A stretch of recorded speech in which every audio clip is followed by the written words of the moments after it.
As we mentioned, the Borg's first involvement was in the neutral zone, where Picard lectures the 20th century humans about how more evolved his time is compared to them. He pontificates about how much morally superior he and his kind are.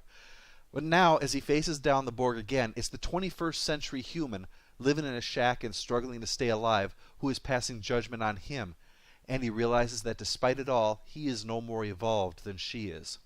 He changes his mind and agrees to destroy the ship.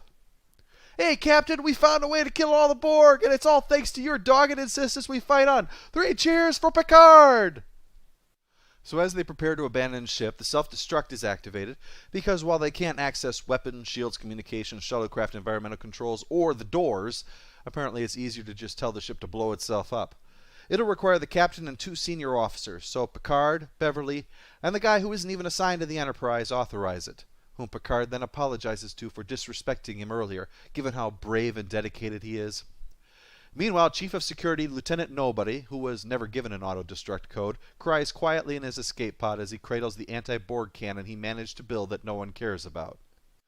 Meanwhile, the Phoenix is now ready to launch, and in a sequence that I have to mute for you due to copyright concerns, the ship rises from the ashes to make history as everyone gathers around and then is burnt to a crisp. They prepare for the historic warp trip while the Enterprise closes in, but not all is as it appears to be. Back on the Enterprise, Picard's powers now allow him to not only sense the Borg, but Data, and he knows that he must save him just as Data saved him during the best of both worlds. There's a whole ship full of Borg there, though, so Lieutenant Nobody steps up with his anti-Borg cannon ready to clear a path to Data, but one glare from Picard will send him slinking back to his escape pod. No, Picard will be heading down alone and unarmed, because it's the stupidest option available. Naturally, he's allowed in so that the Borg Queen can confront him, who, like the typical spurned girlfriend, is unhappy that Picard is questioning her retcon.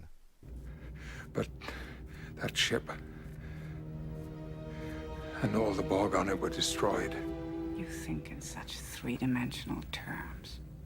How small you've become. Like the Doctor having a kid, it's another case of, why don't you just state the obvious? Just say that all they destroyed was her body, instead of some silly implication that she's unbound by 3-dimensional space.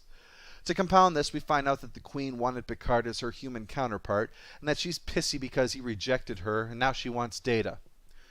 I'd buy that she's just trying to get the codes, except for her panty-twisted response to the mention of Picard's rejection. The Borg, power that once made the Federation tremble, is now casting about for someone to hump the Queen. And Data appears to have decided to be that hump, so he decides to disable the auto-destruct and unlock the computer.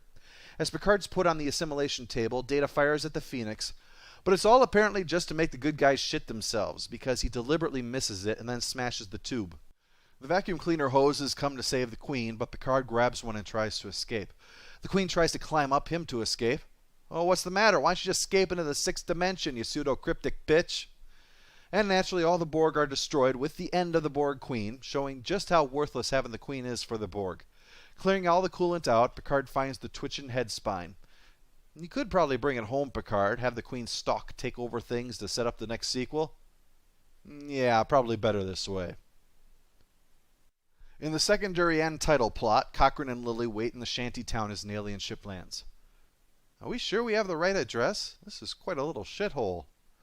Still, Cochrane begins to rise to the challenge of being humanity's emissary to the Vulcans, and the Enterprise crew decides to make a discreet exit.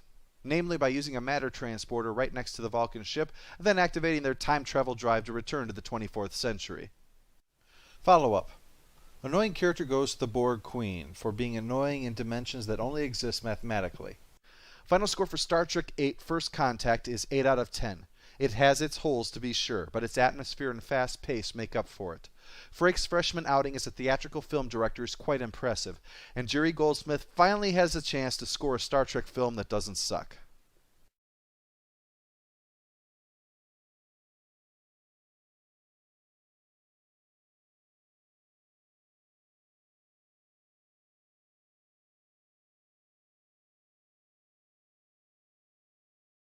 And your hands sort of reaching toward the future. I gotta take a leak.